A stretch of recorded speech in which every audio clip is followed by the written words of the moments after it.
नमस्कार, ग्राउंड जी मौजूद है एक बार फिर से दिल्ली के सिंधु बॉर्डर पर। और आप सामने देख सकते हैं भारतीय किसान यूनियन के जो अध्यक्ष हैं गुरनाम सिंह चढ़ूनी, उनसे बात कर रहे हैं। पिछले काफ़ी समय से हम प्रयास कर रहे थे बात करने का, हम टाइम ज़्यादा नहीं लेंगे आपका। सिर्फ आज एक खबर छपी पंजाब केसरी के फ्रंट पेज पे, उसमें नरेंद्र मोदी प्रधानमंत्री देश के ये कह रहे हैं कि जो ये कानून है हमने रातों रात नहीं बनाए, ना ये रातों रात बनाए गए हैं।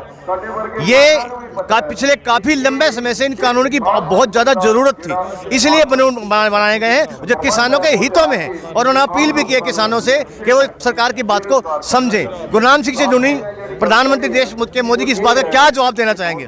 वो ये नहीं कह रहे कि किसानों को इसकी ज़रूरत थी, वो कह रहे हैं ये अपोजिशन करारी है और ये अपोजिशन के एजेंडे में भी। हाँ, ये भी बोला उन्होंने कि ये विपक्ष का एजेंडा है। हाँ, लेकिन हम ये कहना चाहते हैं कि हम कब कह रहे हैं वो सुनने के थे जी। हमने दूसरों की तारीफ, हमें हमारे लिए जब कानून बना हम तो तभी विरोध करेंगे जी। और जब मजदूर से लेके व्यापारी तक और एक अनपढ़ से लेके वकील तक जब आंदोलन कर रहा है तो फिर सरकार क्यों इस जिद पे अड़ी है कि हमको कारपोरेट के फायदे के लिए वो बनाने ही बनाने हैं? सरकार इस जिद पे क्यों अड़ी है? सरकार कहती है हमें तुम्हारा फायदा करना है, हम कहते हैं हमने तुम्हें कहा नहीं हमारा फायदा करो, हमें तो ये फायदा चाहिए नहीं, तुम अपना फायदा वापस ले लो। वो कहते हैं हम अपना फायदा वापस नहीं लेंगे। तो एक जिद पे अड़े हुए हैं और उसके पीछे राज ये है कि सारे देश का जो एग्रो बिजनेस है वो कारपोरेट को देना चाह रहे हैं। हम कह रहे हैं ये बिजनेस सरकार के ही पास रहे। कृषि मंत्री तोमर साहब ने ये कहा था कि जो ये बिल पास किए गए हैं सभी से डिस्कशन करने के बाद, चर्चा करने के बाद, सलाह लेने के बाद तब ये लागू किए गए। फिर किसानों का इतराज कैसा? बिल्कुल सफेद झूठ। इन्होंने कोरोना काल में लागू किए कि अब लोग आंदोलन नहीं कर पाएंगे और अध्यादेश लाए। पहले अध्यादेश तब होता है जब देश का नुकसान हो रहा होता है आपातकाल के लिए, तब आपातकाल नहीं था। अगले साल लागू हो जाएंगे, फिर कौन सा देश उजड़ जाएगा? एक साल और अगर ये कानून नहीं बनेगा। आपातकाल में अध्यादेश इसलिए लाए कि आंदोलन नहीं होगा, लेकिन उसके बावजूद आंदोलन हुआ, उसके बावजूद हमारे सिर फुट्टे लठ लगे, आंदोलन हुआ। उसके बाद इन्होंने जल्दबाजी में के आंदोलन और ना बढ़ के इनको कानून में बदल दिया कि अब तो लोग चुप बैठ जाएंगे। हम ये कहना चाहते हैं कि अध्यादेश से लेके कानून बनाने के बीच इनको जब कानून से पहले आंदोलन हो गया उस वक्त इनको चर्चा करनी चाहिए थी, उस वक्त हमें बुलाना चाहिए था, उस वक्त विपक्ष को बुलाना चाहिए था, उस वक्त सारी पार्टियों की मीटिंग बुलानी चाहिए थी। इन्होंने नहीं बुलाया ऐसा। चलिए अब हाँ जी बताइए, एक बुजुर्ग से भी बात हुई थी, उनका ये कहना था, काफ़ी 80 वर्षीय उम्र थी उनकी, और उनका एक मेरा तजुर्बा कहता है कि जो सुप्रीम कोर्ट को हस्तक्षेप करना पड़ा है इस किसान आंदोलन के अंदर, और सरकार से कहा है सुप्रीम कोर्ट ने कि जल्द से जल्द इस समस्या का समाधान निकाले। और उन्होंने ये कहा था कि जानबूझकर सुप्रीम कोर्ट को सरकार ने इन्वॉल्व किया है, किसानों का ये रूप देखकर, किसानों का ये विकराल रूप लेकर, किसानों से डर के कि कहीं ना कहीं सरकार की मूंछ बच जाए और सुप्रीम कोर्ट ये आदेश कर दे कि जो कृषि बिल है वो वापस सरकार ले ले। नहीं, ऐसा कुछ नहीं, वापिस ले ले, ये सुप्रीम कोर्ट की पावर नहीं है कहने की। सुप्रीम कोर्ट ना कोई नया कानून बना सकता है, किसी पुराने कानून को रद्द कर सकता है, सुप्रीम कोर्ट की कोई पावर नहीं है। इन्होंने, सरकार की मंशा ये थी कि एक कमेटी बना दी जाए और ये कानून स्थगित कर दिए जाएं। ये मंशा थी सरकार की, जिसको हमने पहले ही इनकार किया था। अच्छा, आपने साफ मना कर दिया? हमने मना कर दिया था।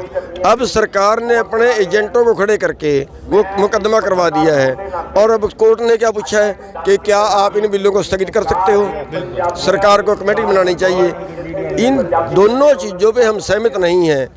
सरकार ने तो कमेटी, जब स्वामीनाथन आंदोलन की रिपोर्ट आई, हमने आंदोलन किया, इन्होंने कहा हम 4 मुख्यमंत्रियों की कमेटी बना दें। 4 मुख्यमंत्रियों की कमेटी बना दी, क्या लागू हो गया? वो आंदोलन टल गया। ये आंदोलन को टालने के लिए सुप्रीम कोर्ट का सहारा ले रहे हैं, लेकिन ये उनका नहीं चलेगा। अध्यक्ष जी, जो 25 से 30 किसान शहीद हो चुके हैं, ज़्यादा हो गए, 30 के लगभग हो चुके हैं, 40 के लगभग हो चुके हैं, तो क्या सरकार उनके लिए अभी तक सरकार ने कोई एक शब्द भी नहीं बोला सहानुभूति के लिए भी? अभी तक तो सरकार ने फुट्टी कौडी उनको दी नहीं। वही मैं कह रहा हूँ, नरभक्षी हो रही है सरकार। इतने किसानों को निगल गई है। और आज श्री गुरु तेग बहादुर जी का शहीदी दिवस है, जिन्होंने जुल्म के विरुद्ध आवाज़ उठाने के लिए शहादत दी थी। उसी तर्ज पर बाबा राम सिंह जी 16 तारीख को एक बड़ी शहादत ये लिख के देश की सरकार एक दिन पहले आप साथ में बैठे हुए थे उनके, मेरे साथ में बैठे हुए थे और बहुत चिंतन कर रहे थे, बहुत परमात्मा के नाम जपने वाले थे। उन्होंने ये कह के शहीदी दे दी कि निर्दयी सरकार है, मेरे से किसानों का, औरतों का, बुजुर्गों का, सड़क पे पड़ों का दुख नहीं देखा जाता। पवित्र आत्मा थी। और कोई अपना मेडल वापस करके रोज़ जता रहा है, कोई अपना जो है वो नौकरी छोड़ के रोज़ जता रहा है, कोई सड़क पे बैठ के रोज़ जता रहा है। मैं अपना शरीर त्याग के रोज़ जताता हूँ। इतनी बड़ी कुर्बानी वो देंगे, लेकिन ये निर्दयी सरकार नहीं जागी। चलिए, जो आज एक किसानों के नाम पत्र लिखा है कृषि मंत्री ने, क्या अब आपको प्राप्त हुआ है? नहीं, मेरे को नहीं पता। नहीं पता। चलिए, अंत में सरकार से आज 24वां दिन हो गया, हालात बदतर, जो किसान है बढ़ता जा रहा है, क्या कहना चाहेंगे सरकार से? आप लोगों को जो सवाल करना चाहिए वो ये करें कि हरियाणा वाले आज प्रदर्शन कर रहे हैं, बीजेपी वाले भूख हड़ताल पे बैठे हैं SYL की। आप उसके बारे में बता दीजिए। हाँ, उसके बारे में पूछिए कि अब ये ड्रामा कर रहे हैं कि हमें पानी दो SYL का।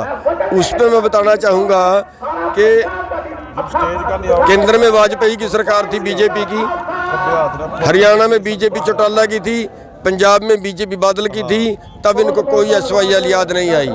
2014 में सरकार बीजेपी की सरकार आई, हरियाणा में बीजेपी की सरकार आई, केंद्र में, पंजाब में बीजेपी और बादल की थी, तब इनको SYL याद नहीं आई। अब आंदोलन शुरू हुआ, उसको दो फाड़ करने के लिए जो हमने पंजाब हरियाणा भाई सोची सजी रणनीति है, उसको पाड़ने के लिए सोची समझी रणनीति है।